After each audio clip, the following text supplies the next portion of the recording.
اللہ تعالیٰ کا حق کیا ہے؟ ویسے تو یہ کہ آپ گننے بیٹھیں گے، نماز پڑھو، روزہ رکھو، اللہ کا حکم ہے، اللہ کا حق ہے، یہ حقوق اللہ میں سے ہے. اپنے مال میں سے زکوٰۃ ادا کرو، یہ اللہ تعالیٰ کا حق ہے، اس کو ادا کرو. تو یوں تو بہت سے، اللہ کی راہ میں جہاد کرو، اللہ کے کلمے کی سربلندی کے لیے جد و جہد کرو، محنت کرو، کوششیں کرو، جان کھپاؤ، مال صرف کرو. انفقوا فی سبیل اللہ، جاہدوا فی سبیل اللہ، یہ سارے کیا ہیں؟ اللہ کے حقوق ہیں. لیکن یہ کہ جیسے ایک کہاوت ہوتی ہے کہ ہاتھی کے پاؤں میں سب کے پاؤں، ایک لفظ عبادت کور کرتا ہے تمام حقوق کو.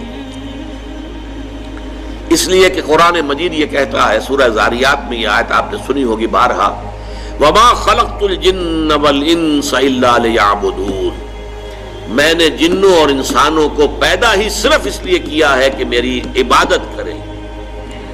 سورہ ہود کے شروع میں آتا ہے، الف لام را کتاب احکمت آیاتہ ثم فصلت من لدن حکیم خبیر اللہ تعبدوا الا اللہ اننی لکم منہ نذیر و بشیر. دیکھو یہ کتاب ایسی ہے جو پہلے بہت مضبوط کی گئی ہیں، اس کی آیات بڑی گاڑی، بہت مضبوط، پھر ان کی تفصیل بیان کی گئی ہے اس ہستی کی طرف سے کہ جو حکیم اور خبیر ہے. اور یہ کیا پیغام لے کر آئی ہے؟ اللہ تعبدوا الا اللہ، اللہ کے سوا کسی اور کی بندگی نہ کرو، کسی اور کی عبادت، کسی اور کی پرستش نہ ہو.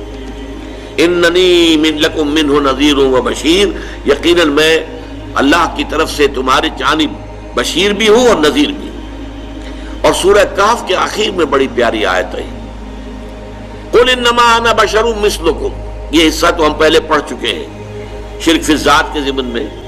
قل انما انا بشر مثلکم یوحی الی انما الہکم الہ واحد. اے نبی کہہ دیجئے ان سے کہ دیکھو میں بھی تمہاری طرح کا ایک بشر ہوں، ہاں مجھ پر وحی ہوتی ہے، تم پر وحی نہیں آئی ہے، مجھ پر وحی آئی ہے. اور اس وحی کا مرکزی نقطہ کیا ہے؟ تمہارا الہ ایک ہی ہے، الہ واحد.